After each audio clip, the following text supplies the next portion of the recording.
चलो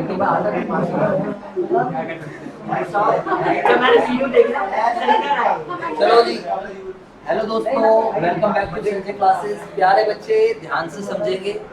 आप सारे बच्चे बहुत अच्छे बच्चे हो, बहुत इंटेलिजेंट बच्चे हो। आप लोग आपको पता है, आपको ना एक ही बार समझाओ आपको चीजें इतनी अच्छे से क्लियर हो जाती है। अब ध्यान से सारे बच्चे अब सुन लो इधर। देखना अभी तुम सारे बच्चे कैसे बैलेंस शीट याद कर लोगे।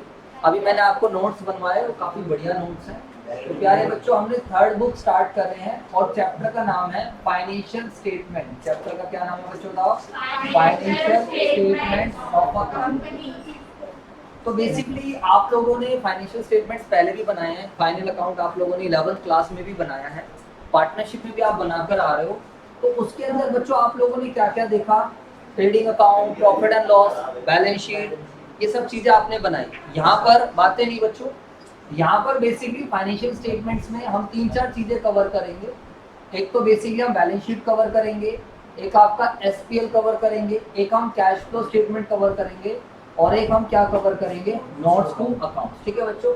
अब बेसिकली क्या है यार, कैश फ्लो स्टेटमेंट तो एक सेपरेट चैप्टर है, उसकी तो यहाँ पर कोई डिस्कशन होनी नहीं है। तो मैं ऐसा कोई चर्चा भी आप लोगों से नहीं करूंगा।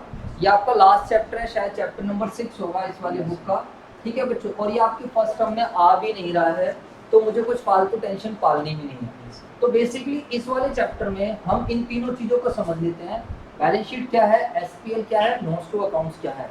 तो प्यारे बच्चों, बैलेंस शीट का जो आपने पहले मीनिंग पढ़ा है वही मीनिंग है। बैलेंस शीट एक स्टेटमेंट होती है एसेट्स, कैपिटल, लायबिलिटीज की, जो एक पार्टिकुलर डेट पर बनाई जाती है, जो किसी कंपनी या किसी बिजनेस की क्या शो करती है? Financial position. क्या शो करती है? Financial position.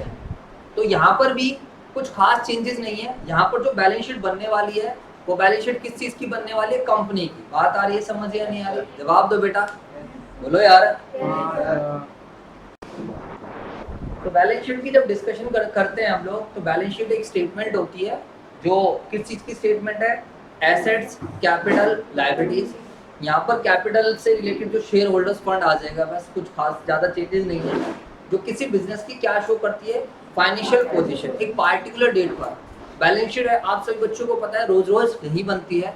11th क्लास में जब हम जाते हैं, अगर हम आपको अकाउंटिंग प्रोसेस याद हो, तो सबसे पहले क्या होता था? Identification of financial transactions. उसके बाद हम रिकॉर्ड करते थे, रिकॉर्ड करने के बाद हम क्या करते हैं? क्लासिफाई। रिकॉर्डिंग जिस बुक में करते थे उसको क्या बोलते हैं? जर्नल। और फिर हम जर्नल बनाने के बाद क्लासिफिकेशन यानी कि लेजर बनाते थे। लेजर के बाद हम समराइज करते थे, ट्रायल बैलेंस बनाते थे समरी के लिए। और on the basis of trial balance हम लोग क्या बनाते थे? Trading account, profit and loss और बैलेंस शीट। तो वही सेम चीज है यहाँ पर भी बच्चों, पहले का प्रोसेस सारा सेम रहता है। आप लोगों ने कंपनी अकाउंट्स में पढ़ ली है जर्नल एंट्रीज क्या क्या होती हैं। जो जो चीजें थी आपसे, मतलब शेयर्स वगैरह से रिलेटेड आपने जर्नल एंट्रीज पढ़ी हैं। डिबेंचर्स अभी आपका नहीं हुआ है, बट कोई इशू नहीं है, वो भी यहाँ पर आएगा तो हम डिस्कशन कर लेंगे। तो बेसिकली बैलेंस शीट जब हम बनाएंगे तो हमें एक फॉर्मेट को फॉलो करना पड़ेगा, और वो फॉर्मेट हमें शेड्यूल 3 में गिवन है, पार्ट 1। देखो बच्चों, मैंने आपको पहले भी समझा दिया है कि यार कंपनी में जनरल पब्लिक का पैसा लगता है, तो कंपनी के ऊपर कंप्लायंसेस रहते हैं, क्योंकि गवर्नमेंट को ध्यान रखना पड़ता है। अब प्रोप्राइटरशिप और पार्टनरशिप बिजनेस में इतने ज़्यादा कंप्लायंसेस नहीं होते हैं। उसका रीज़न है क्योंकि व्यक्ति अपना पैसा लगा रहा है। अब जब मैं खाली अपना पैसा लगा रहा हूँ, तो ऑब्वियस सी बात है, मैं उस पैसे को प्रॉपर तरीके से क्या करूँगा? यूटिलाइज करूँगा। बोलो यार। लेकिन होता क्या है कि अगर मेरे पास पैसा किसी और का है, तो हो सकता है अगर मेरे ऊपर कुछ बाउंडेशन ना रहे, मेरे ऊपर कोई लॉ की रेस्ट्रिक्शन ना रहे, तो मैं आपके पैसे को एक गलत तरीके से भी क्या कर सकता हूँ? यूज कर सकता हूँ। तो कंपनी के ऊपर बहुत सारे रेस्ट्रिक्शंस रहते हैं कि कंपनी को बहुत सारे कंप्लायंसेस क्या करने पड़ते हैं? पूरे करने पड़ते हैं। और उन्हीं कंप्लायंसेस में से एक ये है कि भाई उन्हें ना फॉर्मेट्स भी जो है एज पर शेड्यूल 3 के हिसाब से बनाना पड़ता है। कंपनीज एक्ट 2013 में जो आपको फॉर्मेट गिवन है। और इसका एक रीजन ये भी रहता है कि कंपनी बड़े लेवल पे काम करती है, तो बड़े लेवल पर जब काम कर रही है, अगर एक ही जैसा फॉर्मेट हर साल चलेगा तो वो ज़्यादा बेटर रहेगा, यूनिफॉर्मिटी रहेगी। सभी कंपनीज एक ही जैसा अगर फॉर्मेट्स में काम करेंगी तो क्या रहेगा? ईजी रहेगा कंपेयर वगैरह करने में। समझ में आ रहा है नहीं आ रहा? तो ये तो मैं थोड़ा सा बैकग्राउंड बता रहा था कि हम क्यों फॉर्मेट्स को फॉलो करते हैं, वरना मैं अपनी बात को सीधा ऐसे भी कह सकता हूँ कि आपको बैलेंस शीट का फॉर्मेट शेड्यूल 3 में गिवन है, पार्ट 1 में गिवन है और उसके अनुसार आपको क्या करनी है, बैलेंस शीट बनाना है। समझ में आया? तो सबसे पहले बैलेंस शीट होती क्या है? Balance sheet is a statement है, balance sheet is not an account. Balance sheet कभी भी अकाउंट नहीं है। और ये स्टेटमेंट किस चीज की है? एसेट्स की है, कैपिटल की है, लायबिलिटीज की है। कैपिटल को हम इक्विटी बोलेंगे यहाँ पर, बट कोई दिक्कत नहीं। जो क्या शो करती है? Financial position. समझ में आ रही बात? और बैलेंस शीट को इसीलिए हम क्या करते हैं, पोजीशन स्टेटमेंट भी कहते हैं। तो आपका एमसीक्यू ऐसे बन सकता है, पोजीशन स्टेटमेंट का दूसरा नाम बताइए। या बैलेंस शीट पूरे साल की फाइनेंशियल पोजीशन शो करती है या किसी एक पार्टिकुलर डेट को फाइनेंशियल पोजीशन शो करती है। बैलेंस शीट के नीचे हमेशा एज एट आता है, तो वह एज एट क्या रिप्रेजेंट करता है? उस डेट को बनाई जा रही है, तो इसलिए वो फाइनेंशियल पोजीशन जो शो करते हैं वो एक पार्टिकुलर डेट को शो करते हैं। समझ में आ गया?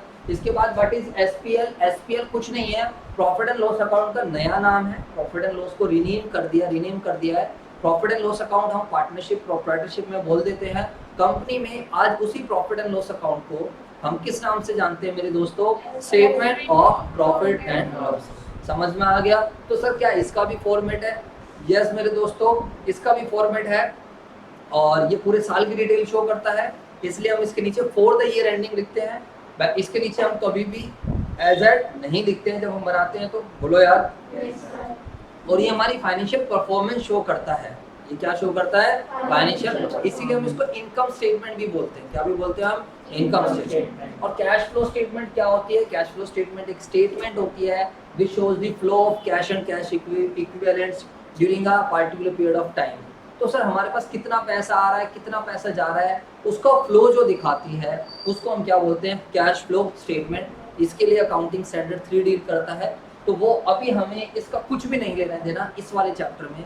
जब कैश फ्लो स्टेटमेंट का चैप्टर आएगा, यानी कि आपके दिसंबर के बाद, एग्जाम्स के बाद, वहां पर हम डिस्कशन करेंगे। अब एक चीज और आ जाती है, नोट्स टू अकाउंट। मैंने सारी चीजें लिखवा भी दी है, मैं आपको पीडीएफ दे दूंगा बच्चों जिन्होंने नहीं लिखी है, तो आप समझो। नोट्स टू अकाउंट्स क्या होता है? यार हम चाहते हैं कि बैलेंस शीट के पेज पर कम से कम चीजें रहे। इधर देखो साहब, बैलेंस शीट के पेज पर जो मेन हेडिंग्स है खाली वही वाले आइटम दिखाए थे। बात आ रही है समझ नहीं आ रही? अब जैसे बैलेंस शीट में एक हेड आप लोगों ने बनाया है, ऐसा नहीं है आप बैलेंस शीट नहीं बना कर आए हो, आपने इश्यू ऑफ शेयर्स में मेरे साथ कई बैलेंस शीट बनाई है। बोलो हाँ या ना?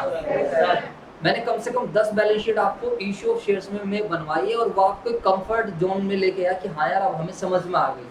तो आपने देखा कि सर हमारा बस खाली उस वाले चैप्टर में खाली शेयर कैपिटल पे ध्यान था, ज्यादा चीजों पे हमने ध्यान नहीं दिया था क्योंकि वो चैप्टर खाली शेयर से कनेक्टेड था। तो अगर आपको कुछ कुछ याद आ रहा हो तो आप balance sheet of XYZ limited as at, फिर आप क्या लिखते थे? पार्टिकुलर्स, नोट्स नंबर या नोट्स टू अकाउंट्स, और फिर करंट ईयर, प्रीवियस ईयर में कभी डालते नहीं थे। इधर देखो करंट ईयर रुपीज। तो जो आपका पहला हेड ही था, पहला हेड क्या था? Equity and liability. First head क्या था आपका? Equity and liability. उसके अंदर जो फर्स्ट हेड था वो था शेयर होल्डर्स फंड। तो जब आपने देखा शेयर होल्डर्स फंड थी, उसके अंदर 3 चीजें आ रही थी। शेयर कैपिटल आ रहा था, रिजर्व एंड सरप्लस, एक और आ रहा था money received against share warrant. चलो वो आज रटवाऊंगा, समझाऊंगा भी, रटवाऊंगा भी। तो जो शेयर कैपिटल था, आपने कभी नोटिस करा हो तो शेयर कैपिटल का मैं नोट्स टू अकाउंट्स बना रहा था 1। बोलो यार। और मैं कह रहा था भाई जो भी इसकी डिटेल, शेयर कैपिटल में दुनिया भर की चीजें आ रही थी। अरे जवाब दो। मैं चाहता तो वो सारी चीजें उसी पे शो कर देता, बैलेंस शीट पे दिखा दे भाई, क्या दिक्कत है। लेकिन बैलेंस शीट के पेज पे खिचड़ी पक जाती, बैलेंस शीट का पेज बड़ा गंदा सा हो जाता। जवाब दो बेटा। तो क्या कहता है बस यार यहाँ खाली शेयर कैपिटल दिखे वो बढ़िया है। यहाँ जो भी आपको एडिशनल इंफॉर्मेशन देनी है या जो भी सपोर्टिंग आपको शेयर कैपिटल के लिए जो भी सपोर्टिंग देनी है उसको बेटा आप कहाँ पर लेकर जाओ, फटाफट बताओ। Notes to account. तो नोट्स टू अकाउंट्स एक तरीके से लिंक है। लिंक समझते हो आप लोग? जैसे मैं आपको यूट्यूब का लिंक भेजता हूँ तो आप लिंक पे भेजते हो और फिर आप वहाँ पहुँच जाते हो। तो नोट्स टू अकाउंट्स क्या है? मैं अगर शेयर होल्डर्स फंड पे क्लिक कर रहा हूँ, ध्यान से समझो, शेयर कैपिटल पे क्लिक करूंगा तो मैं कहाँ पहुंच जाऊंगा? शेयर कैपिटल के नोट्स टू अकाउंट्स पे। या नोट्स टू अकाउंट्स पे क्लिक करूंगा तो वहां पहुंचा। तो बेसिकली जो एडिशनल इंफॉर्मेशन, जो भी इंफॉर्मेशन देनी है मेरे को शेयर कैपिटल की या रिजर्व एंड सरप्लस। अच्छा बताओ शेयर कैपिटल में कैसे कैसे इंफॉर्मेशन देते थे हम लोग? याद है कुछ? थोड़ा बहुत याद करो। हम सबसे पहले क्या बताते थे? ऑथराइज्ड शेयर कैपिटल, उसके बाद issued share capital, subscribed share capital. 2 बनाते थे, subscribe and subscribe but not. तो यार वो खिचड़ी नहीं पकानी बैलेंस शीट के पेज पर। वो खिचड़ी, वो जो सारी डिटेल है वो कहाँ जानी है? ठीक है बच्चों, तो आपके पेपर में नहीं आने वाला नोट्स टू अकाउंट्स क्या होता है या बैलेंस शीट क्या होती है, एसपीएल क्या होती है, लेकिन आपको पता होना चाहिए। तो बैलेंस शीट को अगर मैं समरी बोलूं तो इसको हम पोजीशन स्टेटमेंट बोलते हैं। क्या बोलते हैं बच्चों बताओ? This is position statement. और ये हमारी क्या है? इनकम स्टेटमेंट है। ये पूरे साल का रिकॉर्ड शो करती है। इसके लिए हम फॉर द ईयर एंडेड लगा देते हैं। और ये जो हमें रिकॉर्ड शो करती है ऑन अ पार्टिकुलर डेट, ये हमारे को जो पोजीशन शो करती है मेरे दोस्तों, रोज रोज की पोजीशन शो नहीं करती है। ये तो भैया चैप्टर 6 में देखेंगे।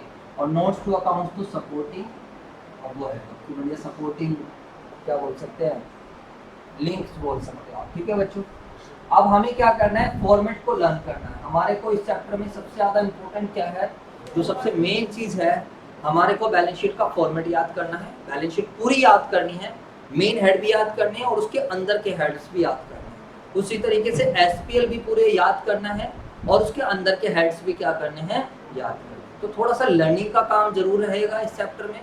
और बच्चों लर्निंग के साथ साथ भाई अब क्या करें, जो फॉर्मेट गिवन है तो हमें करना पड़ेगा।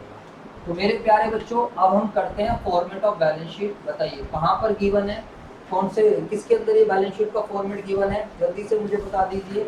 As per part 1 of schedule third. किसका schedule third? Of company act 2000। Sir ये आपने बनाया ना भाई, मैंने ना बनाया। तो ये बच्चों आपको फॉलो करना पड़ेगा, लो ने आपको फॉर्मेट दे रखा है। ठीक है सर, बताइए बेकार में क्यों ज़्यादा टाइम वेस्ट करना। लीजिए बच्चों स्टार्ट करते हैं। तो सबसे पहले हम बैलेंस शीट लिख लेते हैं, जो भी हमारी बैलेंस शीट है कंपनी की। बैलेंस शीट ऑफ XYZ आप एज एड जरूर लिखोगे, जिस भी डेट की आप बना रहे हो। पहले बैलेंस शीट टी शेप में बनती थी। आज के टाइम में कंपनी के केस में कभी भी बैलेंस शीट मेरे दोस्तों टी शेप में नहीं बनेगी। अब जो आप बैलेंस शीट बनाओगे उसने एक स्टेटमेंट का रूप ले लिया है। किसका रूप ले लिया है? स्टेटमेंट। तो मेरे दोस्तों यहाँ पर हम लिख देते हैं पार्टिकुलर। जब भी कभी स्टेटमेंट आती है तो उसमें पार्टिकुलर जरूर रहता है। यहाँ पर हम क्या लिखेंगे? Notes to accounts. क्या लिखेंगे हम? Notes to accounts. अगर पूरा लिखेंगे तो figures at the end of current reporting period. Figures at the end of current, यानी कि जिस डेट के हम बना रहे हैं वो। और इधर क्या? प्रीवियस रिपोर्टिंग पीरियड बस खाली दिखाने के लिए होता है, उसका कोई यूज नहीं है। वैसे पूरी सेम टू सेम याद करनी है। तो मेरे दोस्तों ये लिखा रहता है figures at the end of previous reporting. समझ में आ गई बात? तो सर क्या ये हमें याद करना है? यस। आप इसको शॉर्ट में बोल सकते हो करंट ईयर रुपीस, और ये क्या बोल सकते हो? Previous year rupees. बात आ गई समझ? अगर आपको बैलेंस शीट समझ में नहीं आई अच्छे से तो मेरे प्यारे बच्चों रेशियो आपका खराब होने वाला है। बैलेंस शीट और एसपीएल अगर आपने नहीं ढंग से समझा तो रेशियो वाला चैप्टर पूरा खराब हो जाएगा और उस समय कैश फ्लो में भी दिक्कत आएगी। तो प्लीज़ बच्चों ढंग से समझना, और थोड़ा समझने के साथ साथ रटने वाला भी काम है, तो वो मैं आपको करा दूंगा, उसकी आप टेंशन ना लो। मैंने निमोनिक्स बनाए हुए हैं, मैंने शॉर्ट फॉर्म्स बना रखी है, वो मेरी हेडेक है। बस आपको चीज़ों को समझना है। आप कोचिंग लगाते इसलिए हो कि आपको चीज़ें क्लियर हो सके, आसान तरीके से समझ सके। 31 मार्च 31 ले लेते, 31 मार्च 31। तो सबसे पहले हमारा एक मेन हेड रहेगा, उस मेन हेड को हम क्या नाम देंगे? Equity and liability. पहले भी होता था बच्चों, ये ऐसा नहीं है कि पहले नहीं होता था, पहले था लायबिलिटीज होता था। जब मैं टी शेप में बात करता हूँ तो मेरे दोस्तों टी शेप में इधर लायबिलिटीज होती थी, इधर क्या होती थी? एसेट। यहाँ पर हम इक्विटी वगैरह दिखाते, तो उन्होंने कहा यार हम इसका नाम चेंज कर देते हैं। हम लायबिलिटीज का नामकरण चेंज कर दिया, लायबिलिटीज का नाम बदल कर क्या नाम रख दिया है? इक्विटी एंड लायबिलिटीज का नाम बदल कर क्या नाम रख दिया है? Equity and. मैं आपको समझाने की पूरी कोशिश करूंगा, साथ साथ समझेंगे हम और साथ साथ याद भी करेंगे। तो बच्चों आपको पता है मेरी हिंदी वाली बातें बहुत ही ज़्यादा इंपॉर्टेंट होती हैं, तो आप सभी बच्चों को हिंदी वाली बातों का जरूर ध्यान रखना है। तो मेरे दोस्तों लायबिलिटीज का मतलब होता है कर्जा, बचपन से पढ़ते हुए आए हैं। एंड इक्विटी का मेरे दोस्तों क्या मतलब है? इक्विटी का मतलब है मेरे दोस्तों मालिकों का पैसा। इक्विटी का क्या मतलब है? मालिकों का पैसा। समझ में आ गई? तो यानी कि आप इससे एक ब्रॉड आइडिया ले सकते हो, आप ये समझ सकते हो कि इस वाले हेड में मेरे को कुछ नहीं मिलना, दो ही चीज़ें मिलनी है। और वो 2 चीजें क्या क्या मिलनी है, एक मालिकों के पैसे की डिटेल आने वाली है और दूसरी कौन सी डिटेल आने वाली, कर्ज। वो बात अलग है, इसी में फिर हम आगे थोड़ा बाइफरकेट कर देंगे। जैसे कर्जे की जब डिस्कशन करेंगे तो एक बड़ा कर्जा हो जाएगा और एक छोटा कर्जा। जवाब दो बेटा। भाई बिल्कुल बैलेंस शीट बढ़िया दिखनी चाहिए। तो ठीक है सर, समझाइए। तो एक मेन हेड ये रहता है और दूसरा जो मेन हेड रहेगा वो आपका एसेट साइड में रहेगा। दूसरा मेन हेड कौन सा रहेगा, एसेट साइड। तो सर क्या आप उसे समझाओगे? जी बच्चों सब समझेंगे। तो मेरे प्यारे बच्चों इसके अंदर सबसे पहला हेड जो आएगा वो आपको पता है यहाँ पर बच्चों, इसमें ऊपर नीचे आगे पीछे नहीं कर सकते हैं। अगर आप ऊपर नीचे आगे पीछे करोगे आप अपने रिस्क पे करोगे, एग्जामिनर नंबर दे भी सकता है और नहीं भी दे सकता। तो ऐसे उल्टे सीधे क्वेश्चन आपको मेरे से नहीं पूछने हैं। तो सबसे पहला कॉलम आएगा शेयर होल्डर्स फंड। कौन सा फंड आएगा, शेयर होल्डर्स। तो मेरे दोस्तों शेयर होल्डर्स फंड को हम क्या बोलते हैं, शेयर होल्डर्स फंड को हम क्या बोलते हैं हिंदी में? सर जी यही तो है, मालिकों का पैसा। और आप सभी बच्चों को पता है शेयर होल्डर्स फंड क्या होता है। मालिक हमारे पास 2 तरीके के होते हैं, एक इक्विटी शेयर्स होते हैं और एक इक्विटी शेयर होल्डर्स रहते हैं और एक प्रेफरेंस शेयर। तो उन्हीं की कुछ डिटेल्स वगैरह दिखाएंगे। ये आपको आता है, अच्छी बात है, ये आपने कर रखा है, पढ़ रखा है सर। तो सर बताओ ना इसके अंदर क्या क्या आता है। ओके बेटा मैं बता देता हूँ सर। इसमें ABC लिख ले, जो मर्जी लिख लो, 1 2 3 लिख लो, ABC लिख लो। सर बताइए। तो यहाँ पर मेरे दोस्तों सबसे पहले हम क्या लिखेंगे, एक शेयर कैपिटल आ जाएगा और दूसरा क्या आ जाएगा, रिजर्व एंड सरप्लस।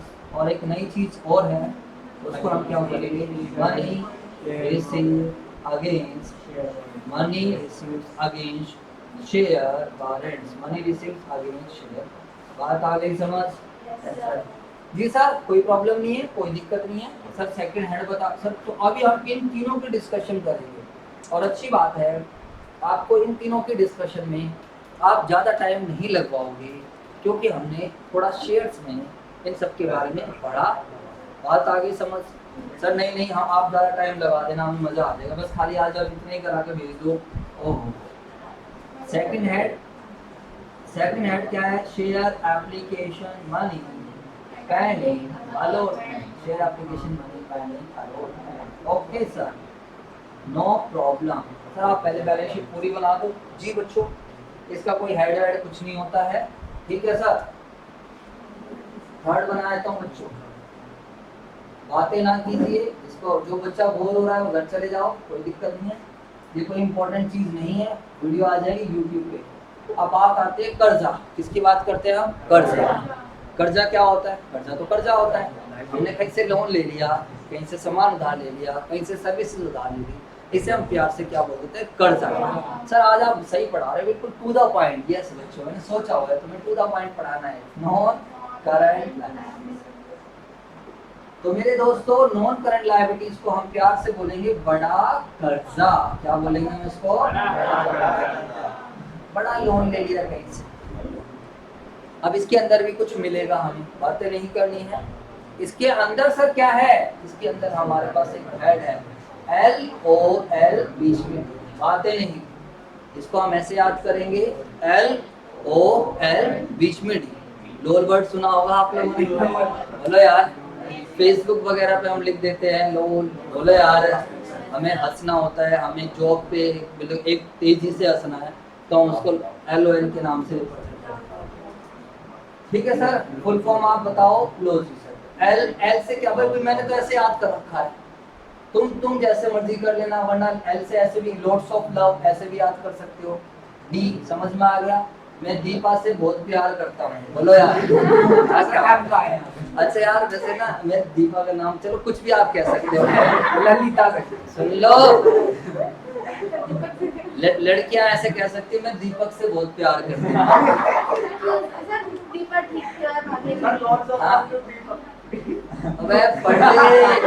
एल से बनेगा लॉन्ग टर्म, बातें नहीं इधर समझे सारे, लॉन्ग टर्म बोरिंग। डी बेटा बीच में ही आएगा इसलिए मैंने थोड़ा सा इसको ऐसे करा, डेफर्ड टैक्स सही है, थोड़ा बड़ा होगा। ओ से बनेगा other long term liabilities, L से बनेगा लॉन्ग टर्म। बातें नहीं मेरे दोस्तों, बातें नहीं, खत्म होने वाली बैलेंस शीट। क्या बात है सर, क्या बात है सर। एक तो यहाँ गलत जगह रखा गया है, कोई बात नहीं।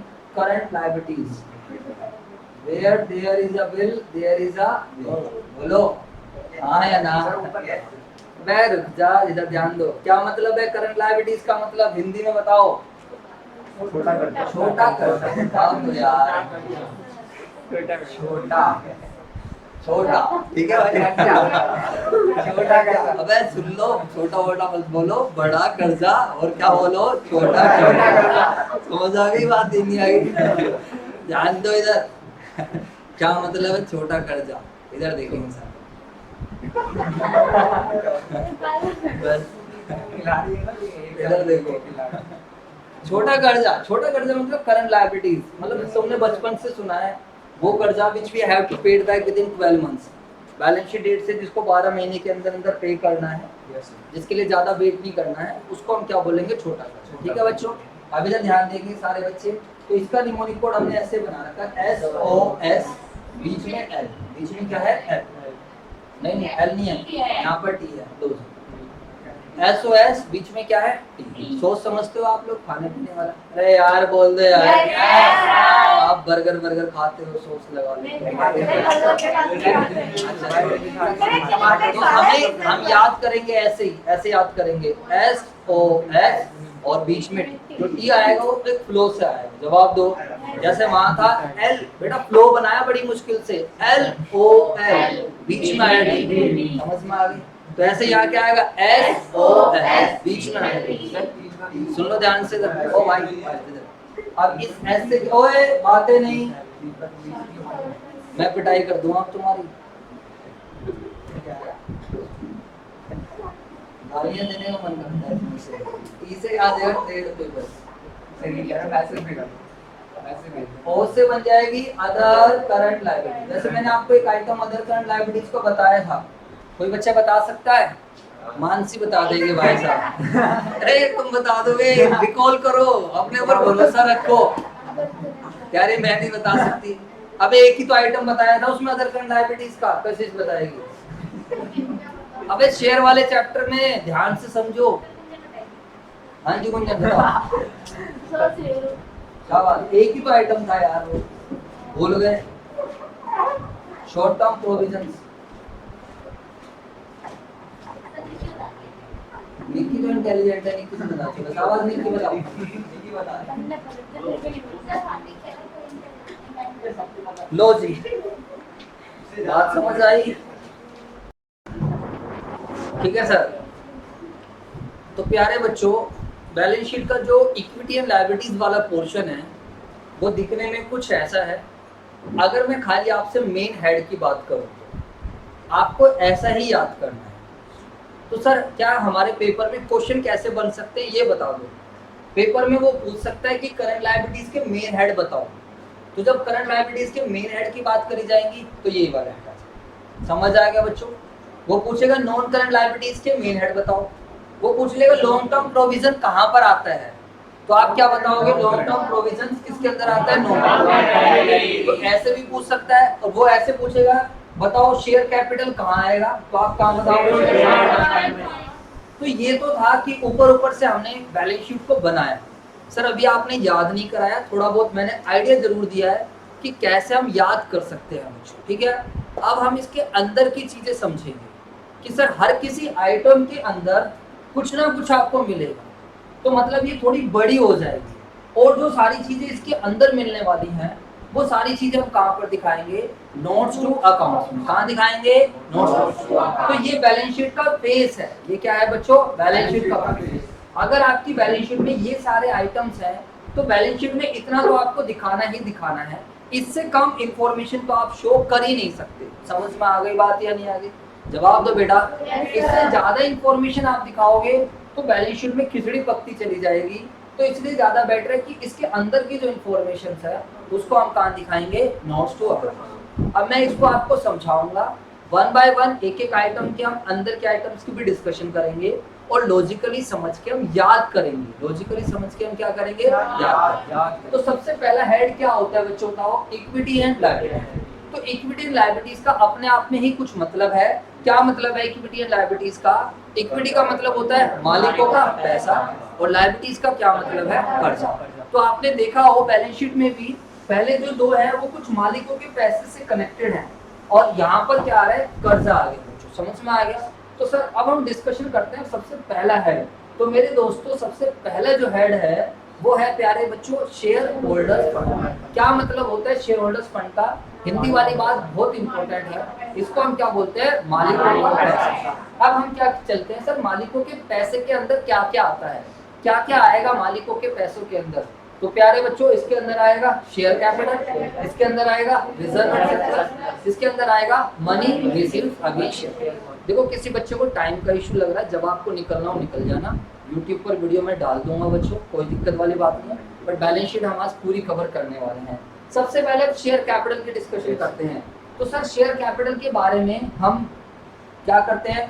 नोट्स टू अकाउंट्स बनाते हैं और देखते हैं कि शेयर कैपिटल में क्या क्या चीजें आ सकती हैं। तो सर क्या ये हमने पहले पढ़ा है? यस बच्चों, आपने पहले ही पढ़ा है। और कौन से चैप्टर में पढ़ा है आपने? Issue of share. कहाँ पढ़ा है आपने? Issue of share. ठीक है सर, बताइए ना शेयर कैपिटल में क्या क्या आएगा? लो जी बच्चों, तो फटाफट बताते हैं, समझेंगे हम लोग कि शेयर कैपिटल में क्या क्या आएगा। तो यहाँ पर मैं बना रहा हूँ नोट्स टू अकाउंट्स। तो सर शेयर कैपिटल में हम कौन कौन सी इंफॉर्मेशन शो करते हैं, तो प्लीज बताइए। लो जी बच्चों, ये तो आप भी मुझे बता सकते हो। सबसे पहले हम क्या शो करते हैं? We show authorise share capital. जवाब दीजिए सभी बच्चे, हम क्या शो करते हैं मेरे प्यारे बच्चों? Authorise share capital. What is authorise share capital? It is the maximum capital जो एक कंपनी इशू कर सकती है, जो एक कंपनी पैसा रेज कर सकती है बाय इशू ऑफ शेयर। समझ में आया नहीं आया?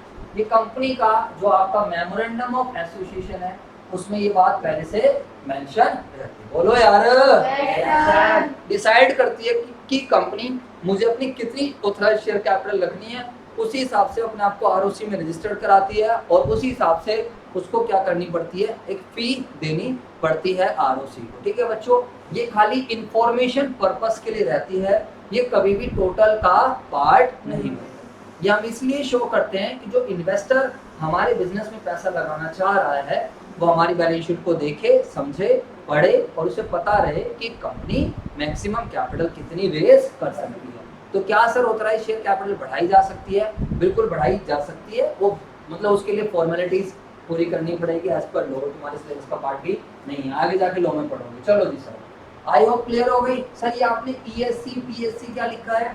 ईएससी का मतलब है इक्विटी शेयर और अगर क्वेश्चन में खाली इक्विटी शेयर्स है तो हम इक्विटी शेयर लिख देंगे और क्वेश्चन में खाली प्रेफरेंस शेयर है तो हम क्या लिख देंगे? Preference share. ठीक है बच्चों? जी सर। इसके बाद जो हमारी दूसरी कैपिटल आती है मेरे दोस्तों, बताइए प्यारे बच्चों, कौन सी कैपिटल आ जाएगी हमारी? Issued share.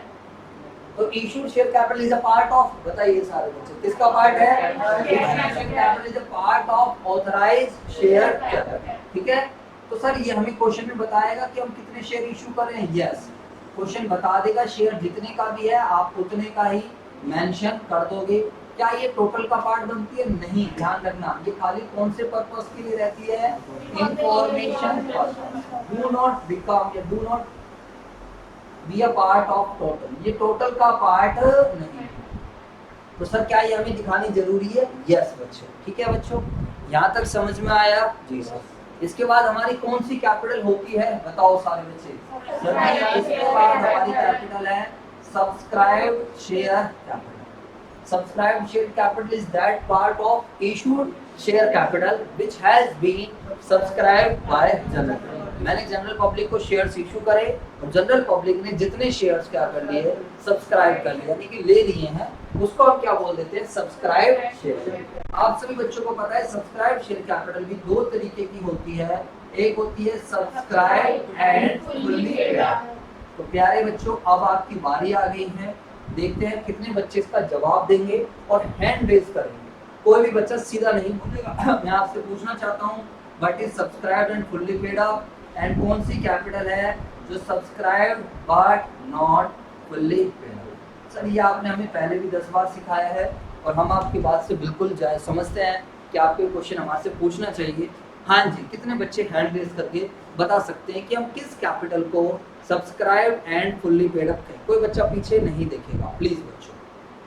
हाँ जी, निक्की भी हाथ खड़ा कर रही है, कुमकुम भी हाथ खड़ा कर रही है, गुंजन और हार्दिक, वंशिका, काफी सारे बच्चे हाथ खड़े। बेटा अगर आपको आता है तो हैंड रेज कीजिए, अगर आपका हैंड रेज नहीं हो रहा है इट सिंपली मीन्स कि आपको अभी भी क्लियर नहीं है। ठीक है जी, बताइए जी Kumkum. Sir subscribe and fully paid up तब होता है जब दो कंडीशंस पूरी हो जाए। शाबाश, कौन कौन सी कंडीशन पूरी हो जाए? पहला तो कंपनी जब सारे शेयर्स में सारे मंगाती है, सारे पेड अप मंगाती है, ऑर्डर करती है, और सेकंड जब सारे मिल भी जाते हैं। तो एग्जांपल देके बता सकते हो? सर जिसकी कंपनी ने 10 के हिसाब से शेयर इशू किए और 10 से उसने मंगवा लिए और 10 मिल गए। ठीक, हाँ जी निक्की बताओ। सर हाँ, subscribe and fully paid up. Subscribe and fully paid up होती है जिसमें दो कंडीशन पूरी होती है। फर्स्ट, जितने पैसे कंपनी ने मंगाया शेयर वो, और सेकंड वो मतलब जितने मंगाया उतने मिल गए। दो कंडीशन सेटिस्फाई होती है। जब कंपनी पैसा कॉल करती है, एक तो कंपनी पैसा कॉल करे और बोलो। सब्सक्राइब कैपिटल में दो कंडीशन फुलफिल होती है। Subscribe and fully paid up में दो कंडीशन ये होती है कि पहली कंडीशन होती है कि कंपनी ने फेस वैल्यू में जितना पैसा मंगाया, मतलब सारा पैसा मंगा लिया है, और दूसरी कंडीशन होती है कि कंपनी को फेस वैल्यू में सारा पैसा मिल गया। देखो बच्चों, what is subscribe and fully paid up? जब कंपनी सारा पैसा मंगा ले, जितने का भी हमारा शेयर है, जो भी उसकी फेस वैल्यू है, कंपनी ने entire nominal value is called, सारा पैसा मंगा लिया, और दूसरी कंडीशन क्या है, सारा पैसा शेयर होल्डर ने क्या कर दिया, पे कर दिया, तो वो कैपिटल बनेगी हमारी subscribe and fully paid up. अब आप दो कंडीशन तो आपने याद कर लिए, लेकिन पता ही नहीं चल रहा है बोलना क्या है। अबे दो कंडीशन का मतलब है सारा फेस वैल्यू मंगा ली मैंने, जितनी भी हमारी फेस, आप कह रहे हैं जो मंगा लिया वो मिल गया, तो इसका मतलब तो सही नहीं है ना। जो मंगा लिया वो मिल गया, इसका मतलब क्या है, 10 का शेयर है, कंपनी ने 8 मंगाए, 8 के 8 मिल गए, तो तुम्हारे हिसाब से वो subscribe and fully paid up बन गई क्या? लेकिन अगर इस वाली लाइन पे जाए तो इसका मतलब तो यही है, जो मंगा लिया वो मिल गया, मंगाया कितना है 8, मिल गया 8, गलत है ना? बोलो यार। तो पहली लाइन ढंग से बोलो, क्या है पहली लाइन? कंपनी ने सारी फेस वैल्यू, कंपनी ने सारी फेस वैल्यू, जितने का भी शेयर है, 10 का है, 12 का है, 15 का है, शेयर कैपिटल का चक्कर हमेशा किससे रहता है, फेस वैल्यू। तो आपको यहाँ प्रीमियम के बारे में सोचना ही नहीं है, आपको सिंपल ही सोचना है कि मैंने फेस वैल्यू मंगा ली है या फिर नहीं। अगर मैंने पूरी फेस वैल्यू मंगा ली तो मेरी पहली कंडीशन पूरी होगी, और दूसरी कंडीशन क्या है, मुझे पूरा का पूरा फेस वैल्यू क्या होना चाहिए, मिलना चाहिए। समझ आ गया नहीं आ गया? जवाब दो। तो सारी फेस वैल्यू मंगा ली है और सारी की सारी फेस वैल्यू क्या है, पेड कर दी। बताओ क्या समझाऊंगा तुम्हें?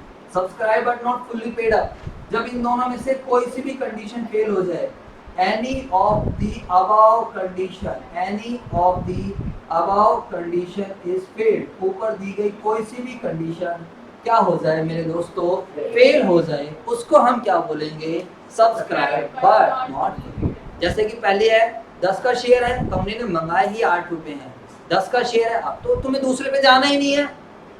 अरे बोलो यार, पहले 8 ही मंगाए तो वो तो किस में चला जाएगा, सब्सक्राइब। लेकिन कंपनी ने मंगा पूरे लिए बट शेयर होल्डर ने सारे दिए नहीं, तो उसको हम क्या बोलेंगे, सब्सक्राइब बट नॉट फुल्ली। अब तुम याद नहीं कर सकते हो तो याद की प्रॉब्लम है, मैं इसमें कुछ भी नहीं कर पाऊंगा बच्चों। और आप सभी बच्चों को मैंने फिर समझाया था इसके अंदर कि भाई अब अलग अलग बातें थी, कॉल सिनेरियर है, अब याद करो शेयर्स वाला चैप्टर, कॉल सिनेरियर पिक्चर में तब तक रहता है जब तक डैश क्या, जब तक शेयर फॉरफिट, क्योंकि जैसे ही शेयर फॉरफिट हो जाएंगे तो कॉल सिनेरियर नाम की चीज क्या हो जाएगी, खत्म। तो अगर आपके पास कोई कॉल सिनेरियर है, मैं वैसे समझा रहा हूँ, मेरे इशू ऑफ शेयर्स वाला चैप्टर की बैलेंस शीट वाला देख लेना, कॉल सिनेरियर अगर है तो जितने भी शेयर्स पर कॉल सिनेरियर वो subscribe but not fully paid up, यहाँ पर क्या हो जाएगा, माइनस हो जाएगा। ठीक है बच्चों, जवाब दो। 10 क्वेश्चंस करा रखे कम से कम ऐसे, इसके बाद क्या है sir, share forfeit. Call signal picture में तब तक रहता है जब तक शेयर फॉरफिट ना हो जाए। जैसे ही शेयर फॉरफिट हो जाते हैं तो कॉल सिग्नल क्या हो जाता है, खत्म। अब बताओ शेयर फॉरफिट कर लिए मैंने, अगर मैंने शेयर क्या कर लिए, फॉरफिट, तो एक नया अकाउंट पिक्चर में आ गया। कौन सा अकाउंट आ गया, शेयर। याद करो शेयर फॉरफिट कब तक रहता है पिक्चर में, जब तक शेयर्स री इशू ना हो। तो शेयर फॉरफिटेड को हम ऐड करके दिखाते हैं, हाँ या ना। अगर subscribe but not fully paid वाली कैपिटल है क्वेश्चन में, मान लो कि 5000 शेयर पर पैसा नहीं मिला, वो कॉल सिनेरियो है, तो 5000 शेयर वाली क्या बन जाएगी, subscribe but not fully paid. उसमें से खाली 2000 फॉरफिट करे हैं, खाली कितने फॉरफिट करें, 2000। तो कैंसिल खाली कितनी शेयर्स कैपिटल कैंसिल हुई है, 2000। तो 2000 का क्या होगा, फॉरफिटेड, और वो कहां पर, इसी में क्या हो जाएगा, ऐड। लेकिन अगर सारे 5 के 5000 शेयर, सारे कितने शेयर, 5 के 5000 शेयर मैंने क्या कर लिए हैं, फॉरफिट कर लिए हैं, तो उस केस में तो मेरी ये कैपिटल बची ही नहीं, subscribe but not fully paid up. अरे बोलो, तो 5 के 5000 शेयर का जो फॉरफिटेड वाला अमाउंट है वो फिर मैं किसके अंदर ही ऐड करके दिखा दूंगा, सब्सक्राइब। बेटा बैलेंस शीट पूरी पकड़ चाहिए, ध्यान में। सर आप बताओ आगे, जैसे मैं शेयर रीइश्यू कर देता हूँ, बताओ शेयर फॉरफिट पिक्चर में तब तक रहता है, बुक्स में तब तक रहता है जब तक शेयर रीइश्यू। जैसे ही मैं शेयर्स क्या कर दूंगा बेटा, रीइश्यू, तो शेयर फॉरफिट अकाउंट क्या हो जाए, खत्म। दोबारा से वो क्या बन जाएगा, जैसे शेयर इशू कर दूंगा तो दोबारा से वो क्या बन जाएगी, कैपिटल। क्योंकि एंट्री क्या होती है रीइश्यू करने की, bank account debit, share forfeit debit to share capital. अब ये देखना है वो जो शेयर कैपिटल है वो कैसे रीइश्यू हो रही है। अगर वो फुल्ली पेड अप के हिसाब से रीइश्यू हो रही है तो वो किसके अंदर जाकर मिल जाएगी, सब्सक्राइब एंड फुल्ली पेड। और अगर वो पार्टली पेड अप के हिसाब से रीइश्यू हो रही है तो किसके अंदर जाकर मिल जाएगी, सब्सक्राइब बट। अरे बात समझ में आई है नहीं? तो जैसे शेयर रीइश्यू कर देता हूँ, खत्म। और फिर जो बैलेंस बच जाता है, जो बैलेंस बच जाता है वो कहाँ चले जाता है, कैपिटल रिजर्व में। क्योंकि जैसे शेयर इशू करूंगा तो शेयर फॉरफिट डेबिट टू क्या, और कैपिटल रिजर्व फिर कहाँ जाएगा, बताइए सारे बच्चे, कहाँ जाएगा, अंडर द हेड रिजर्व। तो मेरे प्यारे बच्चों, आपको यही सब चीजें दिखानी होती हैं बैलेंस शीट के अंदर, जिसके मैंने काफी क्वेश्चंस आपको कराए हैं। उसके अलावा अगर आपने शेयर्स कोई अदर देन कैश में इशू करे हैं, ध्यान से सुन लो, इन केस अगर आपने कोई शेयर्स अदर देन कैश में इशू करे हैं तो उसको आप अलग से क्या कर सकते हो, शो कर सकते हो। पेज नंबर 1.7 पर आएंगे, लेटेस्ट बुक के हिसाब से आप थोड़ा सा देख भी सकते हो। Authorise capital, nominal capital, authorise capital का नाम नॉमिनल कैपिटल भी है, रजिस्टर्ड कैपिटल भी है, इशूड कैपिटल हमारे पास है, सब्सक्राइब सब कुछ नीचे गिवन है। ठीक है सर, कोई प्रॉब्लम नहीं है, हम ये सब कर लेंगे। सर ये आपने हमें बहुत अच्छे से समझा दिया है, everything is clear, don't worry sir, हम पढ़ेंगे अच्छे से, समझेंगे और चीज़ें करते चले जाएंगे। ठीक है बच्चों, एक चीज़ हमेशा ध्यान रखना, अगर कोई शेयर्स आपने अदर देन कैश इशू करे हैं, अदर देन कैश का मतलब कोई बिल्डिंग खरीदी है उसके लिए आपने शेयर्स इशू करे हैं, तो उसकी भी डिस्क्लोजर आपको अलग से देनी पड़ेगी। इशूड शेयर कैपिटल में, सब्सक्राइब शेयर कैपिटल में, आपको सब्सक्राइब शेयर कैपिटल में अलग से डिस्क्लोज करना पड़ेगा, बताना पड़ेगा कि मैंने इतने शेयर्स अदर देन कैश में क्या करे हैं, इशू करे हैं। समझ में आ गया नहीं आ गया, जवाब दो यार। या फिर आपने अंडर राइटर्स को शेयर इशू करे हैं तो इसको हम अलग से डिस्क्लोज करके चलेंगे। ये पेज नंबर 1.12 पर फर्स्ट पॉइंट गिवन है, इसको आप लोग देख सकते। सेकंड मैंने बता ही दिया है, कॉल सिनेरियो डिडक्शन के रूप में शो करते हैं, किसके अंदर शो करते हैं, subscribe but not fully paid, और शेयर फॉरफिटेड को हम ऐड करके दिखाते हैं, सब्सक्राइब बट नॉट फुल्ली। आगे बात समझ। तो सर अब आपके यहाँ पे क्या क्या क्वेश्चन बन सकता है, यहाँ से यहाँ पे क्वेश्चन बन सकता है कॉल सिनेरियो का क्या ट्रीटमेंट है और शेयर फॉरफिटेड का क्या ट्रीटमेंट है। आगे बात समझ या नहीं आ गई, कौन सी subscribe and fully paid up क्या है, subscribe but not fully paid up क्या है, ये सारी चीजें। ओके सर, तो हमारा बैलेंस शीट का एक हेड खत्म हो जाता है और आई होप आप सभी बच्चों को मेरी बातें समझ आ रही होंगी। जल्दी से बताओ समझ आया नहीं है। तो बैलेंस शीट के फेस पे कुछ भी नहीं करा, बाकी सारा काम हमने कहाँ पर करा है, तो शेयर होल्डर्स फंड का मतलब था मालिकों का पैसा, शेयर कैपिटल में हम ऐसे डिटेल दिखाएंगे। और ये शेयर कैपिटल इतना इंपॉर्टेंट है कि आपके पेपर में 4 नंबर का खाली कंपनी की बैलेंस शीट आती है चैप्टर नंबर 8 से। आगे बात समझ। अब हम चलते हैं रिजर्व एंड सरप्लस। ये कोई बड़ी चीज नहीं है, रिजर्व एंड सरप्लस छोटे सी बातें हैं सर। कंपनी के जो ओनर्स रहते हैं, ओनर्स के लिए जो प्रॉफिट्स रहता है वो सारा का सारा कहाँ पर आ जाता है, रिजर्व एंड। जो प्रॉफिट या प्रॉफिट से रिलेटेड आइटम, जो प्रॉफिट्स या फिर प्रॉफिट से रिलेटेड आइटम्स को हम सारे को कहाँ पर रखेंगे, रिजर्व एंड सरप्लस। तो सर आप प्लीज हमें बताइए कौन कौन से आइटम्स हैं जो रिजर्व एंड सरप्लस के अंदर आएंगे। जी बच्चों, तो इसके लिए हम नोट नंबर 2 बनाते हैं। कुछ आपको भी आइडिया है, ऐसी बात नहीं है कि आपने आज तक कुछ भी नहीं पढ़ा। जो आपके मन में है वो बताओ। सर जी एक तो हमने पढ़ा है सिक्योरिटीज प्रीमियम, ओके सर। एक सर जी हमने जनरल रिजर्व पढ़ा है। एक सर हमने ना कैपिटल रिजर्व भी देखा था। बताओ सारे बच्चे, क्या आपको कैपिटल रिजर्व पता है? अरे बोलो यार। कैपिटल रिजर्व हमारे पास दो तरीके से आया था इशू ऑफ शेयर्स वाले चैप्टर में। कोई बच्चा बता सकता है 2 तरीके से कौन कौन से आया था? बताओ सर। एक तो रीइशू के दौरान आ रहा था, फॉरफिट करते थे कमाई होती थी, रीइशू करते थे लॉस होता था, कमाई में से लॉस माइनस करके नेट बेनिफिट को कहाँ डाल देते थे, कैपिटल। एक और था, बताओ जल्दी बताओ। वो आपने प्रैक्टिस ही नहीं करी थी तो मैं ध्यान भी नहीं। बताओ सर। वही दिक्कत है, हमारा मन नहीं करता। आप हाथ पकड़ के प्रैक्टिस कराया करो। आप एक दिन हमारे घर चल लिया करो सर, तो वो हमारे लिए बहुत बढ़िया रहेगा। हाँ जी, एक टॉपिक पढ़ा था issue of shares other than cash. Topic पढ़ा था issue of share other than cash. उसमें हम एक बार तो मशीनरी खरीद रहे थे फिर शेयर इशू कर रहे, एक बार हम पूरा बिजनेस परचेज कर रहे थे। क्या कर रहे थे? पूरा बिजनेस परचेज कर रहे थे। तो 2 तरीके के सौदे हो रहे थे, या तो फायदे का सौदा हो रहा था या घाटे का। अगर आपके पास क्लास वर्क कॉपी है तो आप पन्ने पलट के रिकॉल कर सकते हैं, देख सकते हैं। जब मैं फायदे का सौदा हो रहा था तो मेरे पास एसेट खरीद के ला रहा था मैं 10 लाख की, और लायबिलिटी ला रहा था 6 लाख की, और पुरानी कंपनी के मालिकों को भी पैसे देने थे 3 लाख। तो सर आप फायदा कर रहे हो 6 लाख 10 लाख की एसेट्स, और लायबिलिटी ला रहे हो 9 लाख की टोटल, तो आपको 1 लाख का फायदा। और ऐसा फायदा आपको रोज रोज नहीं हो रहा, तो वो कहाँ जा रहा था? Capital reserve. बात आ रही है, समझ नहीं? और जब घाटे का सौदा हो रहा था तो कंपनी को क्या हो रहा था? कंपनी उस घाटे को, जब डेबिट साइड में डिफरेंस बच रहा था तो उसको हम कहाँ ले जा रहे थे? समझ आया? कुछ नहीं है। चलो जी बच्चों, इस तरीके से मेरा ये खत्म हो रहा है। सर रिजर्व एंड सरप्लस में और क्या क्या आ सकता है? इसके अलावा भी बहुत सारे रिजर्व्स हैं। लाइक आपने अपनी एसेट्स को रिवैल्यूड कर दिया।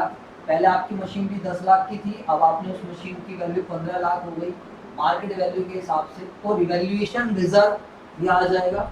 उसके अलावा एक डीआरआर होता है, डिबेंचर रिडम्पशन रिजर्व। एक कौन सा रिजर्व आता है? Debenture redemption reserve. जब हम डिबेंचर्स को रिडीम करते हैं तो हमारा एक चैप्टर था रिडम्पशन ऑफ डिबेंचर, वो अभी आज के टाइम आपको नहीं पढ़ना है। वैसे ज़्यादा बेटर होता है कि बैलेंस शीट 3rd बुक हम करें तीनों चैप्टर करने के बाद, issue of shares, issue of debenture and redemption of debenture के बाद, क्योंकि सारी चीज़ें कनेक्टिविटी रहती है। बट फिर भी कोई दिक्कत नहीं है, थोड़ा बहुत हम याद कर लेंगे। डीआरआर एक ऐसा रिजर्व है जो कंपनी प्रॉफिट में से क्रिएट करती थी for the purpose of redemption of debenture. Debentures क्या होता है? डिबेंचर एक तरीके का लोन है जो कंपनी रेज करती है फ्रॉम जनरल पब्लिक। अभी मैंने आपको बोला आप मुझे प्लीज पैसे दीजिए, मैं आपको मालिक बनाऊंगा, तो मैं बदले में आपको क्या इशू करूंगा? शेयर। मैं बदले में क्या इशू करूंगा? शेयर। लेकिन अब मैं आपको मालिक बनाने के मूड में नहीं हूँ, मेरा मन है आप मुझे पैसे दो, मैं आपको बदले में, मुझे आपसे लोन चाहिए, मुझे आप प्लीज पैसे दीजिए। बट किसकी फॉर्म में पैसे दीजिए मेरे दोस्तों? लोन की फॉर्म। जवाब दीजिए यार। जब मैं आपसे लोन के रूप में पैसे मांगता हूँ और मैं आपको बदले में कोई एक्नॉलेजमेंट देता हूँ, मैं बदले में कोई डॉक्यूमेंट्स इशू करता हूँ, मेरे प्यारे बच्चों, उसको हम क्या बोलते हैं? डिबेंचर्स। डिबेंचर्स प्यारे बच्चों आपका अगला मतलब इशू ऑफ शेयर के बाद का चैप्टर था, बट वो हमें मजबूरन स्किप करना पड़ा क्योंकि वो आपके फर्स्ट टर्म का पार्ट नहीं है। तो डिबेंचर कुछ नहीं है, जब कभी भी डिबेंचर दिमाग में आ जाए तो लोन है। क्या है? लोन। और साइलेंट है तो लॉन्ग टर्म लोन है। साइलेंट है तो लॉन्ग टर्म लोन। मैंने आज किसी से 5 लाख का लोन ले लिया, सुन लो इधर, आज 5 लाख का लोन ले लिया, अबे आज ले लिया तो 5 साल बाद वापस भी तो करना है या नहीं करना होगा? वापस करना होगा। तो मैं क्या चाहता हूँ, मैं अपने हर साल प्रॉफिट में से कुछ पैसा बचा लेता हूँ, हर साल प्रॉफिट में से कुछ पैसा बचा लेता हूँ, जिससे कि 5 साल बाद मेरे सर पे जोर ना, और मैं उसका जिसका लोन लिया है मैं उसका पैसा क्या कर सकूँ? वापस। तो जो मैं प्रॉफिट में से हर साल एक रिजर्व बना रहा हूँ for the purpose of redemption of debenture. What is the meaning of redemption of debenture? Redemption of debenture का मतलब है लोन लेना, इशू ऑफ डिबेंचर। आप प्लीज मुझे लोन दे दीजिए, तो डिबेंचर ले रहा हूँ मतलब इशू कर रहा हूँ, लोन ले रहा हूँ। जब लोन की वापसी करूंगा, बताओ लोन की क्या करूंगा? वापसी। उसको हम क्या बोलेंगे? रिडम्पशन। तो इसके बीच में जो हम प्रॉफिट में से पैसा बचा रहे हैं, इसके बीच में जो प्रॉफिट में से पैसा बचाया जा रहा है, that is to be known as, क्या बोला जाता है उसको? Debenture redemption reserve. It is a part of profit, क्योंकि ये किस में से क्रिएट हुआ है? आई बात समझ या नहीं आई? मुझे बताओ सारे बच्चे। जी सर, और कोई रिजर्व आ सकते हैं? शेयर ऑप्शन आउटस्टैंडिंग अकाउंट, ये भी आपकी समझ में नहीं आएगा, थोड़े वाले में तो आएगा भाई, वो कंपनी में नहीं होता जनरली, पार्टनरशिप में रहता है। शेयर ऑप्शन आउटस्टैंडिंग अकाउंट, इसको रहने देना, भी समझ नहीं आएगा, बाद में बता दूंगा, थोड़े बड़े हो जाओ। और उसके अलावा क्या है? Other reserve. अरे हो बातें नहीं। और कोई प्रॉफिट एंड लॉस का बैलेंस है, किसका बैलेंस है? एसपीएल। एसपीएल का बैलेंस, स्टेटमेंट ऑफ प्रॉफिट और लॉस का, चाहे पॉजिटिव बैलेंस हो और चाहे नेगेटिव बैलेंस हो। अगर पॉजिटिव बैलेंस है तो वो पॉजिटिव आइटम का काम करेगा, और अगर नेगेटिव बैलेंस है तो हम उसको ब्रैकेट में लगा। अरे बात समझ में आ गई या नहीं आ गई? तो रिजर्व एंड सरप्लस के अंदर क्या क्या आएगा सर? सारे वो आइटम जो प्रॉफिट से कनेक्टेड हैं। तो सिक्योरिटीज प्रीमियम रिजर्व आ जाएगा, जनरल रिजर्व आ जाएगा, कैपिटल रिजर्व आ जाएगा, डिबेंचर रिडम्पशन रिजर्व आ जाएगा। एक आइटम याद कर लेना, शेयर ऑप्शन आउटस्टैंडिंग, मुझे भी नहीं पता क्या होता है बस। चलो जी, एक और होता है CRR. What is CRR? Capital redemption. कई बार जब हम अपने प्रेफरेंस शेयर कैपिटल को रिडीम करते हैं तो हम एक रिजर्व बनाते हैं। डिबेंचर्स को रिडीम करने के लिए हम एक रिजर्व बनाते हैं, उसको डीआरआर बोलते हैं। और कैपिटल को रिडीम यानी प्रेफरेंस शेयर कैपिटल वगैरह को, इक्विटी शेयर कैपिटल वगैरह को रिडीम करने के लिए एज पर लॉ हमें एक रिजर्व बनाना होता है, उसको हम क्या बोलते हैं? Capital redemption. बात आई समझ? तो कुछ आइटम्स बड़े हैं जिसमें हमारा ऑब्वियसली टाइम लगेगा ही लगेगा, कुछ आइटम छोटे हैं जहाँ टाइम नहीं है, जैसे छोटा सा है, इसमें दिक्कत नहीं आनी है। Money received against share warrants, इसका कोई नोट्स टू अकाउंट्स भी नहीं है, ये एक नया आइटम है, एक बिल्कुल नया है। जैसे एक बच्चा हमारी क्लास में नया है, अभी ध्यान से देखो सारे बच्चे, तो आप इस वाले आइटम को इनके नाम से याद रख सकते हो। बात आई समझ या नहीं आई? तुम सारे पुराने आइटम हो, ये नए आइटम है। अरे जवाब दो यार, तो पहले नाम लो इधर। तो इसका नाम क्या है बताओ? Money received. सर क्या कह बेटा, पहले पुरानी बैलेंस शीट में नहीं था ये जो कंपनीज एक्ट 2013 में जो फॉर्मेट आया है, रिवाइज फॉर्मेट आया, उसकी देन है ये। बात आ रही है समझ या नहीं आ रही? पहले कंपनीज एक्ट 1956 था, उसमें ऐसी कोई चीज थी ही नहीं। तो सर जी ये है क्या? ये आल बबाल क्या है? ये money received against share warrants. तो सबसे पहली बात है हमें ये समझना है व्हाट इज शेयर वारंट्स। तो शेयर वारंट्स वो इंस्ट्रूमेंट्स हैं, वो डॉक्यूमेंट्स हैं, वो स्लिप्स हैं जिसके थ्रू कंपनी नियर फ्यूचर में शेयर्स इशू करेगी। शेयर्स इशू करना कंफर्म है, समझ में आ रहा है नहीं आ रहा? तो शेयर वारंट्स वो इंस्ट्रूमेंट्स हैं जो नियर फ्यूचर में, एक कुछ टाइम बाद, अभी बैलेंस शीट डेट पर शेयर उसमें इशू नहीं हुए हैं, but there is certainty that ये जो वारंट्स हैं ये किस में कन्वर्ट हो जाएंगे? शेयर्स में। समझ में आ रहा है नहीं आ रहा है? जिसमें पहले से डिसाइड होगा कि यस आपको शेयर्स मिलेंगे ही मिलेंगे। अब आप लोगों ने मेरी कंपनी में अप्लाई करा, लेकिन क्या है ध्यान से समझो, मेरे को पता है कि मैं आपको शेयर्स इशू करूंगा, बट अभी नहीं, अभी 31 मार्च 2021 को मुझे बैलेंस शीट बनानी है, बट मैं शेयर्स इशू करूंगा मई में। बट मुझे सर्टेनिटी है कि मैं आपको शेयर दूंगा, आप टेंशन ना लो। मुझे पता है मेरा मिनिमम सब्सक्रिप्शन अचीव हो जाएगा 90% वाला, तो मैंने आपको एक रिसिप्ट बनाकर दे दी, एक डॉक्यूमेंट पर लिख कर दे दिया कि आपको नियर फ्यूचर में इतने शेयर्स मिल जाएंगे। तो उसको हम क्या बोलते हैं? Share warrant. तो शेयर वारंट्स का मतलब वो इंस्ट्रूमेंट्स हैं, वो डॉक्यूमेंट्स हैं which are going to be convert, जो किस में कन्वर्ट होने वाले हैं? शेयर्स में, इन नियर फ्यूचर। जवाब दो बेटा। इसीलिए हमने इसको कहाँ पर रख लिया है? बातें नहीं, इसीलिए इसको किसके अंदर रख लिया गया है? फटाफट बताओ, शेयर होल्डर्स फंड। वरना तो ये आता ही नहीं। अगर सर्टेनिटी नहीं होती, अगर क्या नहीं होती, हमें पता है कि ये नियर फ्यूचर में इसमें कन्वर्ट हो जाएगा। सर एक बार बुक से पढ़ दीजिए। तो share warrants give the holder, holder को राइट दे रहा है to get equity shares on a specified date. आपको नियर फ्यूचर में शेयर मिल at a specified value, the share warrants will be converted into, convert हो जाएंगे into equity shares at a later date at a predetermined price वगैरह पहले क्या हो चुका है, फिक्स हुआ. Share since these are converted into equity shares, these are classified or shown as shareholders. अरे बात समझ में आ रही है? अब मैं बोलूं कि चलो छोड़ो, कुछ बोलना ही नहीं, ठीक है बच्चों. लो जी बच्चों, अब हमारे पास अगला हेड बड़ा सिंपल सा है, share application money pending allotment. इस चीज का क्या मतलब है, share application money pending allotment? मेरे प्यारे बच्चों, लोग हमारे पास अप्लाई करते हैं. अब आप सभी बच्चों को एक बात पता है, पहले हमने अनाउंसमेंट करी कि हम शेयर्स इशू करने जा रहे हैं. लोग हमारे पास शेयर्स के लिए क्या करते हैं, अप्लाई करते हैं. अब ये हमारे ऊपर है कि हम शेयर्स इशू करेंगे या फिर नहीं करेंगे. इधर देखो सारे बच्चे, तो इसके नाम पे चले जाओ, share application money pending allotment. अब इसकी अलॉटमेंट होनी क्या है, पेंडिंग है. अभी मुझे नहीं पता मैं इसको अलॉट करूंगा या फिर नहीं करूंगा. कई बार देखो बैलेंस शीट जिस डेट पर बना रहे हैं आपको उसी डेट पर एनालिसिस करना होता है. बैलेंस शीट आप 31 मार्च को बना रहे हो, 31 मार्च 2021 पे बैलेंस शीट बन रही है, तो आपको उस डेट पर देखना है कि आप इन शेयर्स को इशू करोगे. ये जो आपके पास एप्लीकेशन आई है, इस एप्लीकेशन से आप शेयर्स इशू करोगे या फिर नहीं करोगे. समझ में आया? अगर मुझे सर्टेनिटी है, अगर मुझे पता है कि मैं शेयर्स इशू नहीं करने वाला हूँ, अगर मुझे पता है कि मैं शेयर्स इशू नहीं करने, एप्लीकेशंस को मैं रिफंड करूंगा. इधर देख लो, अगर मुझे पता है कि जो एप्लीकेशन लोगों ने करी है इसको मैं क्या करूंगा, रिफंड करूंगा, मैं शेयर्स इशू नहीं करूंगा, तो फिर बच्चों ये रिफंडेबल पोर्शन बन जाएगा. और तो ये ध्यान रखना, फिर ये यहाँ पर नहीं शो होगा, ये आपका एक अदर करंट लायबिलिटीज में एक हेड आएगा, share application money pending allotment refundable. क्या है, रिफंड. सर हम रिफंड क्यों करते हैं? कई बार ओवर सब्सक्रिप्शन आ जाते हैं. कई बार क्या आ जाता है, ओवर. मैं 1 लाख शेयर इशू कर रहा हूँ, पब्लिक की डिमांड 1,20,000 की आ रही है, मुझे पता है कि 20,000 शेयर्स मुझे क्या करने हैं, रिफंड करना ही करना है, तो यहाँ चलो. जब सर्टेनिटी है. दूसरा क्या है बताओ सारे बच्चे, दूसरा क्या है कि डिमांड 90% से कम आएगी. मिनिमम सब्सक्रिप्शन कितना होना चाहिए, 90%.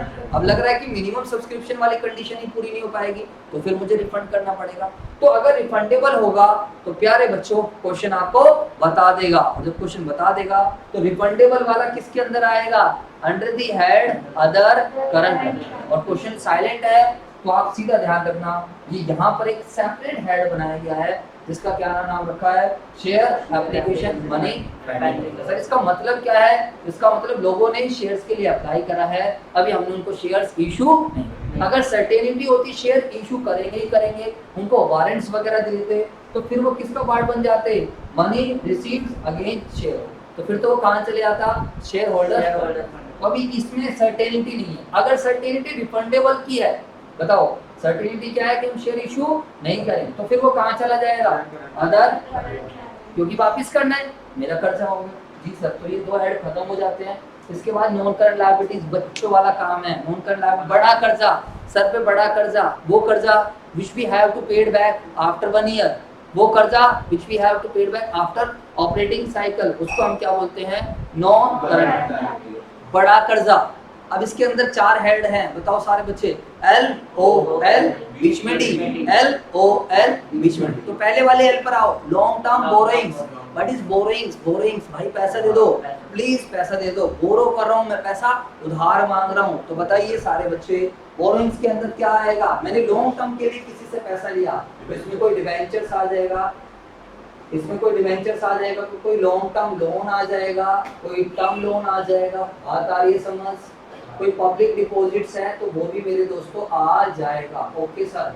Deferred tax liability, this is out of syllabus, इससे आपको कुछ भी नहीं पूछेगा, ये आपके सिलेबस का पार्ट ही नहीं है. इसको सीए फाइनल या सीए इंटर लेवल पर पढ़ने को मिलता है. जिस किसी को तो पूरी बैलेंस शीट याद हो जाए, अलग से सीखना होगा, तो प्यारे बच्चों मेरे पास आकर अलग से सीख सकते हो. What is other long term liabilities, बेटा समझने पे ध्यान दो. आपको ना एक अदर का कॉलम हर जगह मिलेगा, जो भी नई बैलेंस शीट बनाई है उसमें अदर का कॉलम आपको हर जगह देखने को मिलेगा.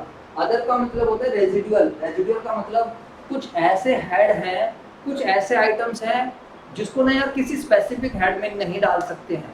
इधर देखो कोई लॉन्ग टर्म, इधर देख भाई, कोई लॉन्ग टर्म नेचर की लायबिलिटी है, बट वो ना तो इसके अंदर आ रही है, लॉन्ग टर्म बोरोइंग्स में नहीं आ रही है, ना डेफर्ड में, ना लॉन्ग टर्म प्रोविजंस में, वो आपका किसके अंदर आ जाएगा, अदर लॉन्ग टर्म. जैसे कि premium on redemption of debenture, आपको क्या पे करना है, प्रीमियम पे करना है, रिडम्पशन। आपको पता है 1 लाख का कर्जा लिया, मैंने 1 लाख का कर्जा लिया, मैंने उसको बोला कि मैं तेरे को ना 5 साल बाद 1,05,000 रुपये दूंगा।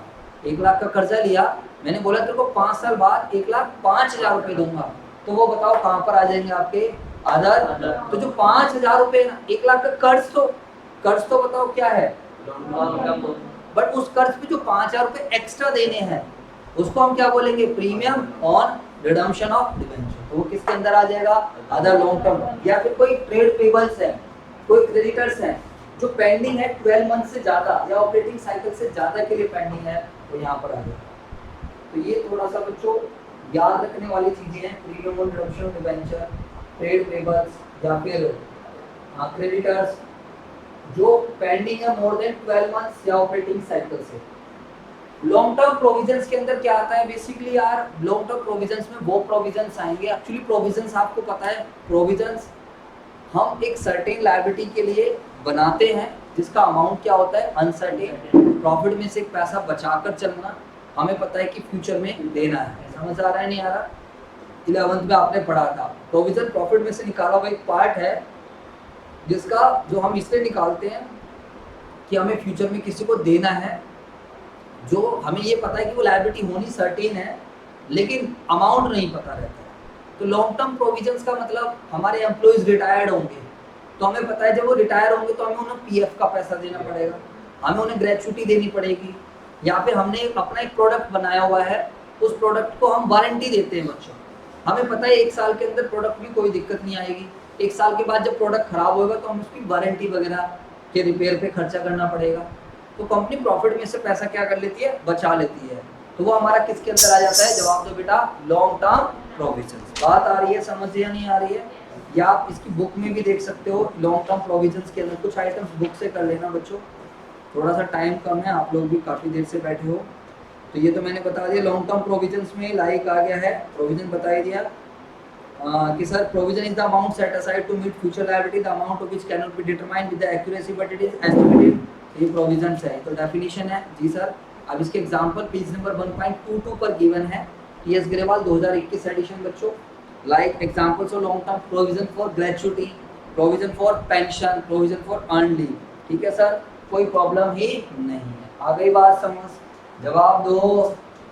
प्रोविजन किसी चीज का आ गया, प्रोविजन फॉर गारंटी बोल दीजिए, प्रोविजन फॉर अर्न लीव का बोल दीजिए, लीव एनकैशमेंट बोल सकते हो, रिपेयर का बोल सकते हो, लॉन्ग पीरियड के लिए। करंट लायबिलिटी सिंपल है, करंट लायबिलिटीज का क्या मतलब है बताइए सारे बच्चे, अरे व्हाट इज करंट लायबिलिटी, छोटा कर्जा, छोटे कर्जे का मतलब which we have to pay it back, जिसको हमें पे करना है within 12 months, या फिर operating cycle. Actually operating cycle क्या होता है नेक्स्ट क्लास में समझाऊंगा, बट अभी ध्यान रख सकते हो प्रोडक्ट को खरीदने से लेकर उसको बेचने तक के प्रोसेस को, खरीदा, रॉ मटेरियल खरीदा, फिनिश प्रोडक्ट में बनाया, सेल करा, पैसे कलेक्ट करे, इसमें जो पूरा टाइम पीरियड लगता है, this is termed as operating cycle. Question silent है तो ऑपरेटिंग साइकिल 12 मंथ्स का मानकर चलते हैं।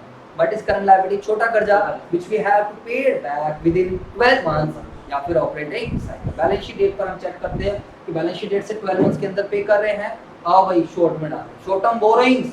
तो मेरे दोस्तों borrowings, what is borrowings, borrowings का मतलब क्या है, उधार। बोरोइंग्स का मतलब क्या है, भैया पैसे उधार दे दो, तो आपने किसी से पैसा ले लिया छोटे टाइम के लिए, कोई आपने शॉर्ट टर्म लोन ले लिया, कोई आपने क्या ले लिया, शॉर्ट टर्म लोन, कोई आपने बैंक ओवरड्राफ्ट ले लिया, कोई आपने क्या ले लिया, बैंक ओवरड्राफ्ट, या आपने लोन फ्रॉम सब्सिडरी कंपनी, किसी से भी आप उधार पैसा ले रहे हो, बट किस चीज के लिए ले रहे हो, शॉर्ट पीरियड के लिए। ट्रेड पेबल तो बच्चों वाली चीज है, 11 से पढ़ते आ रहे हो। ट्रेड पेबल में 2 चीज देखने को मिलती है जनरली, क्रेडिटर्स और बीपी। क्या मिलते हैं बताओ बेटा, क्रेडिटर्स प्लस बीपी। समझ में आ गई बात, क्रेडिटर्स जिनसे हमने उधार सामान खरीदा है, क्रेडिटर्स है। बिल्स पेबल जो हमने एक सर्टेन एक्सेप्टेंस दे रखी है कि हम पार्टिकुलर डेट पर आपको इतना पैसा देंगे, समझ में आ गया। लेकिन क्रेडिटर्स और बीपी अगर विदिन 12 मंथ्स या विदिन ऑपरेटिंग साइकिल के अंदर पे करने हैं, पे करेंगे तो it will become the part of trade payable. और अगर वे 12 महीने से ज्यादा पेंडिंग हो गए या फिर ऑपरेटिंग साइकिल के बाद पे करेंगे तो it will become the part of other long term liability. But is other current liabilities, ये काफी इंपॉर्टेंट है, इसके कुछ आइटम्स आपको पता भी हैं मैंने क्या बताया, अदर का हेड हर जगह देखने को मिलेगा। जो चीजें आपको अब जो करंट नेचर की है, जो कौन से नेचर की है, करंट नेचर की है, बट वो जो ना तो शॉर्ट टर्म बोरोइंग्स में आ रही है, ना ट्रेड पेबल्स में आ रही है, ना शॉर्ट टर्म प्रोविजंस में आ रही है। समझ आ गया नहीं आ गया? जैसे कि इसके अंदर कॉल्स में एडवांस आ रहा है, क्या आ रहा है बच्चों बताओ, कॉल्स इन, कोई आउटस्टैंडिंग एक्सपेंस है, कोई इनकम रिसीव्ड इन एडवांस है, कोई भी इनकम आपको क्या मिल गई, एडवांस, कोई अनपेड डिविडेंड है, कोई अनक्लेम डिविडेंड है, एक बताया share option, share application money pending allotment, कौन से वाला पोर्शन, रिफंडेबल, कौन से वाला, रिफंडेबल। समझ आ गया नहीं आ गया? एंड शॉर्ट टर्म प्रोविजंस के अंदर क्या आएगा बताओ सारे बच्चे, शॉर्ट टर्म प्रोविजंस में क्या आएगा, अरे वो प्रोविजन क्या होता है, सर्टेन लायबिलिटी मुझे पता है होनी है, बट जिसका अमाउंट क्या है, अनसर्टेन। जैसे मुझे पता है हर दिवाली पे हम अपने एम्प्लॉय को बोनस देते हैं, हाँ हर दिवाली पर हम अपने एम्प्लॉय को क्या देते हैं, बोनस। मुझे पता है दिवाली हर साल आएगी, हर साल बोनस देना है, बट ये नहीं पता अमाउंट कितना है, कितना देना है, तो उसके लिए हम प्रोविजन बनाते हैं। तो बेटा शॉर्ट टर्म प्रोविजंस के अंदर आ जाएगा प्रोविजन फॉर टैक्स आ जाएगा, क्योंकि टैक्स हर साल देना होता है, इनकम के ऊपर डिपेंड है, provision for repair, provision for audit fees आ गया, प्रोविजन फॉर दिवाली बोनस आ गया। समझ आ गया? उन खर्चों के लिए जो सर्टेन है, उन लायबिलिटीज के लिए जो सर्टेन है, और जिसका अमाउंट क्या है, अनसर्टेन, अमाउंट नहीं पता, जो शॉर्ट पीरियड में अगर वो विद इन 12 मंथ्स के अंदर अराइज हो जाएंगे तो it will become the part of short term provision. तो इसको आप बोल सकते हो प्रोविजन फॉर टैक्स आ गया है, प्रोविजन फॉर रिपेयर आ गया है, प्रोविजन फॉर बोनस आ गया है, एक्सेट्रा। समझ में आ गई बात या नहीं आ गई? हाँ या ना बच्चों? तो आपकी बुक में 1.23 पर गिवन है भाई साहब, 1.23 पर अदर करंट लायबिलिटीज के आइटम गिवन है, इसको पढ़ लेना। Current मैच्योरिटीज of long term debts, आपने लंबा कर्जा ले रखा, तो अब किस्तों में पे कर रहे हो, अगले 12 महीने के अंदर किस्त आ गई है, तो वो current मैच्योरिटीज of long term debts बन जाए। इंटरेस्ट एक्रू हो गया, पे नहीं करा, इंटरेस्ट एक्रू हो गया, ड्यू भी हो गया है। Income received in advance, detail में अगली क्लास में समझ लेंगे। Don't in unpaid dividend, excess application money refundable, unpaid mature deposits, काफी सारे आइटम्स हैं। कर लोगे आप सभी बच्चे?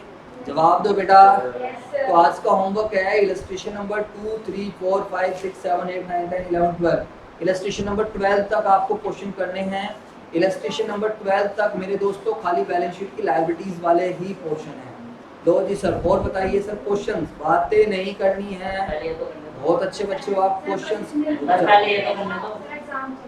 भी करके ले आना। हाँ सब बजट बनाने हैं, क्या बजट क्या करेंगे? चलो 1 से 10 तक क्वेश्चन कर लेना, छोटे छोटे क्वेश्चंस हैं, है ही नहीं लेंदी क्वेश्चंस। तो प्यारे बच्चों मिलते हैं आपसे नेक्स्ट क्लास में, इसी को रिवाइज करेंगे और एसिड साइड पोर्शन को भी थोड़ा ढंग से करेंगे। ठीक है बच्चों?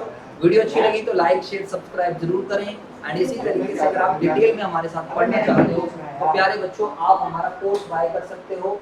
आप प्ले स्टोर में जाइए, संजय क्लासेस सर्च कीजिए, व्हाइट एंड ब्लू कलर का लोगो मिलेगा, उसे आपको डाउनलोड कीजिए, काफ़ी रीजनेबल प्राइस पर आपको हमारे कोर्सेज भी मिल जाएंगे। तो आज के लिए प्यारे बच्चों इतना ही है, जो भी आपको होमवर्क दिया है इसको ट्राई कर लेना और धीरे धीरे चीज़ें याद हो जाएंगी। ठीक है? ओके बच्चों।